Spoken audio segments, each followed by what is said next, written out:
ایک بندہ کسی کی موبائل سے، کسی کی جیب سے موبائل نکال رہا ہے، دوسرے ہوشیار نے اپنا موبائل نکال کے اس کی ویڈیو شوٹنگ کرنا شروع کر دی۔ جیسے ویڈیو شوٹنگ کی، حضرت اس نے چوری کیا، حضرت نے یہ جھوٹ بول رہے ہیں، سب جھوٹ بول رہے ہیں، میرے دشمن نے چوری کیا۔ وہ کہا حضرت رکو میں کچھ نہیں کہتا، یہ دیکھو یہ دیکھو۔ اب اس کی جیسی شوٹنگ ویڈیو دیکھی، کہا یہ دیکھ، بولو اس کا کیا حال ہوگا؟ انکار کر سکے گا؟ بلا تمثیل بلا تمثیل بلا تمثیل، ملانے کے لیے، صرف سمجھانے کے لیے، جو کچھ اچھا برا کر رہے ہو قدرت کے کیمرے میں سب قید ہو رہا ہے، اور اللہ بتائے گا یہ دیکھ۔ وہ جو سوال ہوگا نا کیا کیا کیا تھا، بتائے گا یہ دیکھ یہ دیکھ۔ اللہ اکبر، استغفر اللہ۔ اپنے زنا کا کیا ہوا منظر جب وہاں دکھایا جائے گا تو کیا ہو؟ اپنی پی ہوئی شراب کا منظر، اپنی کی ہوئی چوری کا منظر، اپنے کی ہوئی بدیوں کا منظر، اپنے کھائے ہوئے حرام کا منظر، اس وقت وہاں 1 2 10 20 لوگ نہیں ہوں گے، انبیاء، اولیاء، صحابہ، نیک بد سبھی ہوں گے۔ سوچو اس وقت کیا ہوگا؟ اس دن کے لیے کیا بھیج رہے ہو؟ کیا بھیج رہے ہو؟ دیکھو نیک لوگ کیا کرتے ہیں۔ سیدنا امام اعظم ابو حنیفہ داڑھی پکڑ کے کہتے اللہ تو کہتا ہے کہ قیامت کے دن نیکی بدی ذرے برابر بھی ہوگی، تو دکھا تو نعمان سے کیا پوچھے گا اور نعمان کیا جواب دے گا؟ پھر اپنی داڑھی پکڑ کر کہتے اللہ نعمان کے بڑھاپے پہ رحم فرما۔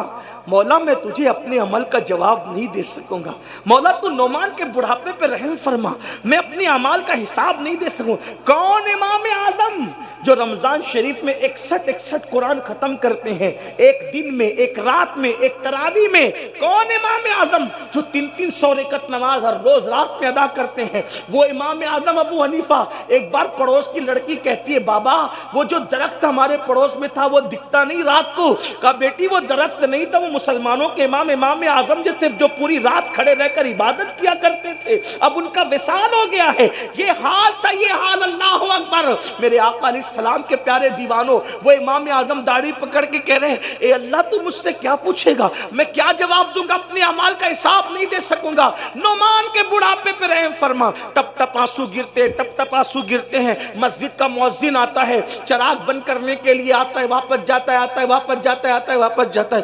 ایک بار جب اس کے پیر کی آواز سنی تو جلدی سے آنسو پوچھ کر پلٹ کر کہتے ہیں کیا مسجد بند کرنے کا وقت آ گیا؟ کیا مسجد بند کرنے کا وقت آ گیا؟ مؤذن کہتا حضور بند کرنے کا نہیں، کھولنے کا وقت آ گیا، فجر ہو گئی، فجر۔ آپ پوری رات روتے رہے اللہ کے خوف سے، فجر ہو گئی۔ تب امام اعظم رضی اللہ تعالیٰ فرماتے ہیں کیا تو نے مجھے روتے ہوئے دیکھ لیا؟ کیا تو نے مجھے روتے ہوئے دیکھ؟ اس نے کہا ہاں پوری رات روتے رہے۔ فرمایا تجھے اللہ کی قسم دے کے کہتا ہوں جب تک میں حیات رہوں یہ واقعہ کسی سے بیان مت کرنا، کیونکہ مجھے ڈر لگتا ہے اگر تو نے کسی کو کہہ دیا میری زندگی میں تو کئی قیامت میں یہ نہ کہہ دیا جائے کہ نعمان ہمارے لیے روتا تھا اور دوسروں کو صبح بتا بھی دیا کرتا تھا۔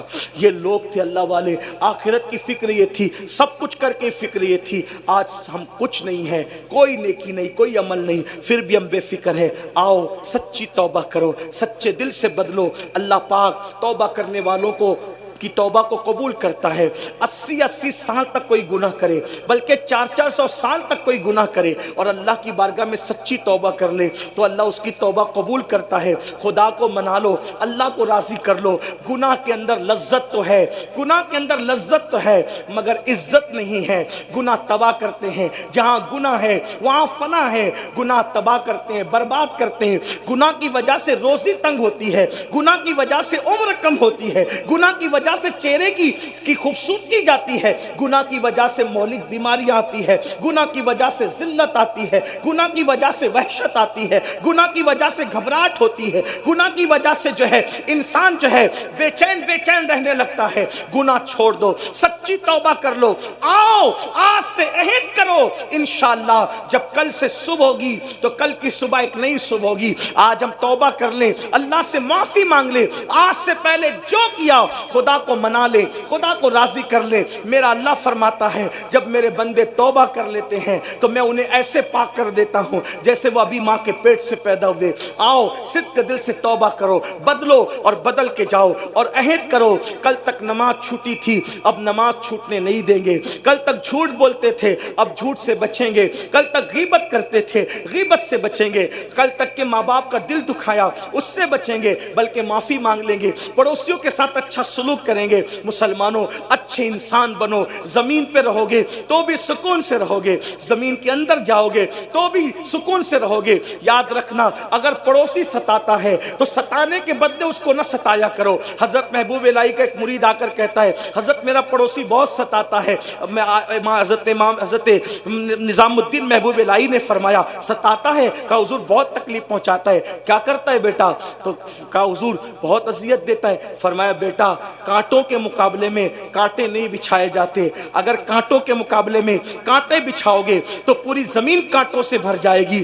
مسلمان زمین پہ کانٹے بچھانے نہیں آیا بلکہ کانٹوں کو ہٹانے کے لیے آیا ہے. میرے بھائیو نفرت کے مقابلے میں نفرتیں عام مت کرو ورنہ دنیا نفرتوں سے بھر جائے گی. نفرت کے مقابلے میں محبتوں کو عام کرو. جب بھی نفرتوں کی اور محبتوں کی جنگ ہوتی ہے تو جیت ہمیشہ محبتوں کی ہوتی ہے. تمہیں معلوم ہے پتھر مارنے والے غلام بن گئے, دعا دینے والا آقا کے آقا ہی رہا. کیا تمہیں نہیں پتا مکے میں میرے نبی پہ پتھر مارے جا رہے تھے, جنہوں نے پتھر مارے حضور نے دعا دی, پتھر مارنے والے غلام بن کر کے آ گئے لیکن آقا کی آقائیت قائم رہی. اس لیے دعا دینے والا غلام نہیں بنتا, پتھر مارنے والے غلام بنا کرتے ہیں. اس لیے پتھروں کے مقابلے میں اینٹ کا جواب پتھر سے نہ دو بلکہ پتھروں کا جواب دعاؤں سے دو. اپنے اندر اتنا جذبہ پیدا کرو, اتنا حلم پیدا کرو. میں آخری بات عرض کرنے چلا تھا.